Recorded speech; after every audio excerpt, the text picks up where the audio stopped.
And I'm extremely sorry it took this long for part 3. But here it goes. So fast forwarded, the dude, his current place he was living in, it burnt down. So he had to move out, and he ended up getting another place, in which he invited me over. When I came there, it was nothing there, of course, because he was starting fresh. So when I walked through the door, it was just a pallet on the ground. And me being a down girlfriend, you know, I didn't care about that. I'm like, I'm going to go stay the night with my man. Okay, so later on that night, we were chilling, we were vibing hard. I think we probably had some drinks, a couple blunts, you know, the usual. And all of a sudden, there was some banging at his door.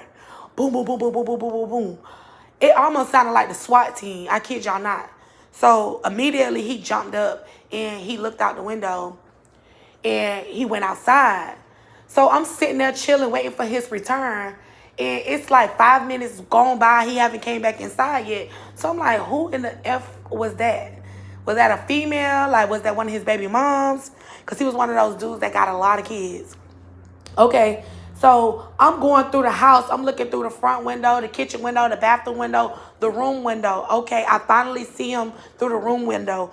Why is it a punk outside going off on his ass, y'all? The punk going off on him. The punk going off, got his fingers pointing in his face. I even think the punk mushed him at one point, y'all. I kid y'all not. So I get out the window. I sit down back on the pallet, and I'm just confused. And then it took me back to the voice message when we were at the basketball game. And I'm like, oh my God. Now it explains all the body gestures he would do.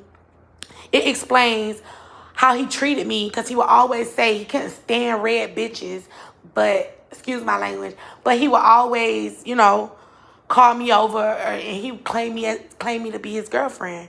So I was just confused, guys. So you know me, I got up out of there. When he came in the house, the coast was clear. I got out of there, and I never looked back, and he never seen me again. He never heard from me again. And later on, I confronted him. He asked me, why did I just fall off the radar? And I told him, because you're gay. You like men, and I have facts to prove it. Thank you.